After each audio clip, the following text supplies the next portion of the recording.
Halo semuanya, langsung aja ya, di bahasan kita kali ini kita bakal bedah tuntas sebuah artikel opini yang lagi lumayan rame banget nih, tulisan Sulung Nov. Artikel ini ngebahas pusaran angin puyuh politik di seputar satu nama yang pastinya udah nggak asing lagi buat kita semua, Teddy Indrawijaya. Kita bakal kupas gimana rentetan peristiwa yang kelihatannya sepele, tiba-tiba bisa meledak jadi krisis skala nasional. Seru banget kan? Nah, buat mulai coba deh kita pikirin satu pertanyaan utama dari sang penulis. Gimana ceritanya? Seorang figur yang awalnya cuma viral dan terkenal di jagat maya, tahu-tahu dihubung-hubungkan sama krisis nasional yang serius. Ini tuh bukan cuma sekedar gosip warung kopi loh, ini bener-bener studi kasus gimana persepsi publik dan dinamika kekuasaan itu bisa saling nabrak satu sama lain. Oke, kita mulai dari titik awal riaknya dulu ya. Ingat gak sih pas masa pemilu 2024 kemarin?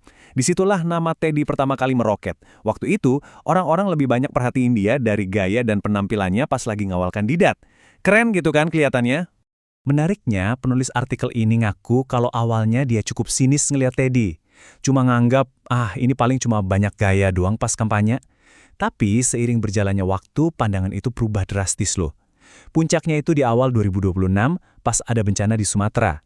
Teddy ini turun langsung ke lapangan. Dia nunjukin kecerdasan dan gaya komunikasi yang benar-benar terstruktur pas ngejelasin soal penanganan bencana. Belakangan juga baru pada tahu kan kalau dia ternyata kuliah di UI dan rajin banget ngebangun kedekatan spiritual sama para ulama. Kayak kutipan yang satu ini nih. Di situ saya menyadari kalau Teddy cerdas. Ini tuh nunjukin pergeseran persepsi yang lumayan ekstrim. Dari yang awalnya cuma dianggap ajudan modis, jadi diakui terang-terangan soal kapasitas otaknya. Jadi jelas ya, poin pentingnya di sini adalah Teddy bukan cuma modal tampang atau popularitas viral doang. Tapi justru disinilah letak anehnya. Begitu kompetensinya mulai diakui, boom, tiba-tiba internet malah dibanjiri sama rumor dan gosip spekulatif yang makin liar. Netizen tiba-tiba ngorek-ngorek cuitan lawas soal pacar ganteng. Terus ada video-video viral yang dilabeli Kemayu. Belum lagi julukan-julukan nyinyir macam ibu negara atau Buna. Dan yang paling bikin geleng-geleng kepala, rutinitas renang paginya bareng presiden mendadak disorot pakai kacamata penuh kecurigaan. Benar-benar liar deh pokoknya. Terus gimana tanggapan penulisnya? Nah, di sini penulis ngambil posisi yang sangat netral dan ngingetin kita buat hati-hati.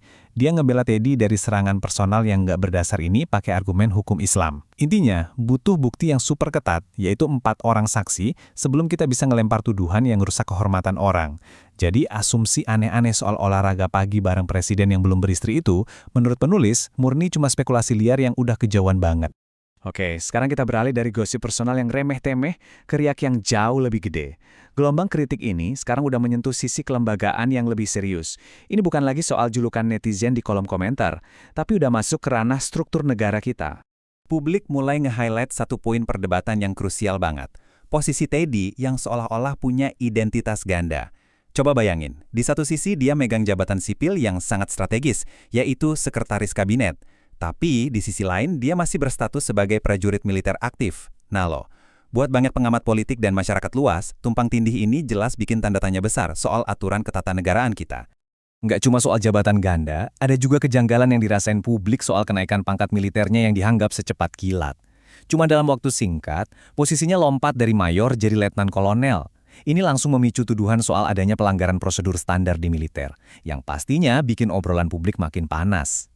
Latar belakang Teddy juga jadi sorotan tajam. Fakta bahwa dia ini mantan ajudannya Presiden Joko Widodo bikin sebagian orang lihat dia sebagai semacam proksi atau titipan.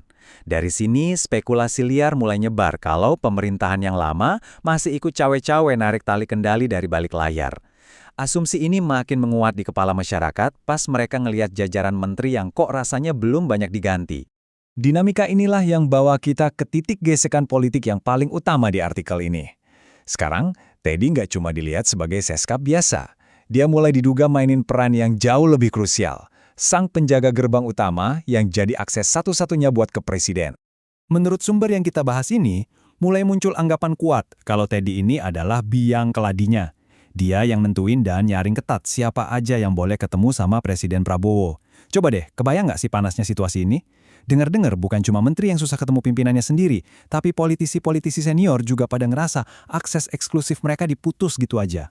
Penulis ngasih ilustrasi soal putusnya akses ini dengan ngebandingin hubungan historis Presiden Prabowo sama tokoh reformasi Amin Rais. Dulu nih, di 2014 dan 2019, Amin Rais itu dihormati banget, bahkan diibaratkan kayak ayatullah lokal oleh Prabowo. Tapi ironisnya, di tahun 2026 ini, dukungan dari Partai Umat seolah-olah dicuekin gitu aja. Dan tokoh sekelas Amin Rais dikabarkan susah setengah mati cuma buat bisa ketemu Presiden. Beda banget kan? Dan ini yang bikin kaget. Ternyata, gesekan ini bukan barang baru loh. Sumber kita ngungkapin kalau jauh sebelum video-video viral di istana itu rame, sekitar 3 bulan yang lalu, Amin Rais ternyata udah ngasih peringatan keras ke Presiden buat waspada sama pengaruhnya Teddy. Menarik banget kan timingnya? Sekarang coba kita perlebar lensa kita sebentar. Penulis artikel ini pinter banget ngehubungin intrik-intrik di dalam istana ini sama kecemasan nasional yang skalanya masif. Jadi ini benar-benar udah bukan urusan siapa pejabat yang ambek karena nggak bisa ketemu Presiden lagi. Biar kita kebayang seberapa besar efeknya, kita harus nengok ke indikator ekonomi makro. Nilai tukar dolar Amerika Serikat sekarang udah ngelewatin angka psikologis yang ngeri banget, tembus di atas Rp17.000. Ini bukan cuma deretan angka di berita TV loh, ini ngaruh langsung ke harga beras, minyak, dan kebutuhan pokok kita sehari-hari yang makin melambung. Belum lagi angka dolar tadi diperparah sama bayang-bayang utang negara kita yang udah mau nyentuh angka fantastis, 10.000 triliun rupiah. Iya, 10.000 triliun. Ditambah lagi sama indeks saham gabungan yang lagi merosot terus. Tekanan finansial seberat ini jelas bikin pusing semua orang, dari rakyat kecil sampai pengusaha gede. Karena himpitan ekonomi yang gila-gilaan ini, plus anggapan masyarakat soal anggaran negara yang boros dan nggak efisien, penulis mencatat satu fenomena yang bahaya banget. Di akar rumput, mulai kencang tuh suara-suara yang nuntut pemaksulan presiden, bahkan ada yang sampai ngancem soal meletusnya reformasi jilid 2. Kalau kita gabungin semua kepingan teka-teki ini, ada krisis ekonomi yang nyata, narasi inefisiensi anggaran raksasa kayak di program MBG dan KMP, ditambah lagi persepsi publik soal presiden yang dianggap keras kepala dan nggak mau dengar aspirasi karena akses yang ditutup rapat sama orang terdekatnya. Ini benar-benar nyiptain atmosfer nasional kayak bom waktu yang siap meledak kapan aja. Semua keresahan ini, ujung-ujungnya malah dikerucutin dan dilempar ke satu sosok, sang ajudan. Nah, di bagian akhir bahasan kita ini, sang penulis ninggalin kita sama satu perenungan yang dalam banget soal apa sih sebenarnya yang lagi terjadi di drama politik ini. Apakah kita lagi ngelihat akar masalahnya, atau jangan-jangan kita cuma ngelihat gejalanya doang? Dan inilah pertanyaan provokatif yang harus kita pikirin. Apakah tokoh-tokoh politik dan publik itu emang beneran marah sama seorang Teddy Indrawijaya?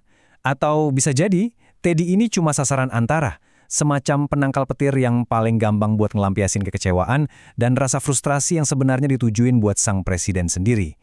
Penulis menutup tulisannya dengan harapan kalau semua instabilitas ini bukan sekedar, gara-gara Teddy. Ini pengingat yang epik banget soal gimana panggung politik di belakang layar itu bekerja. Gimana menurut kalian? Coba dipikir-pikir lagi ya. Terima kasih banyak udah nyimak bahasan kita kali ini, dan sampai jumpa di analisis seru berikutnya.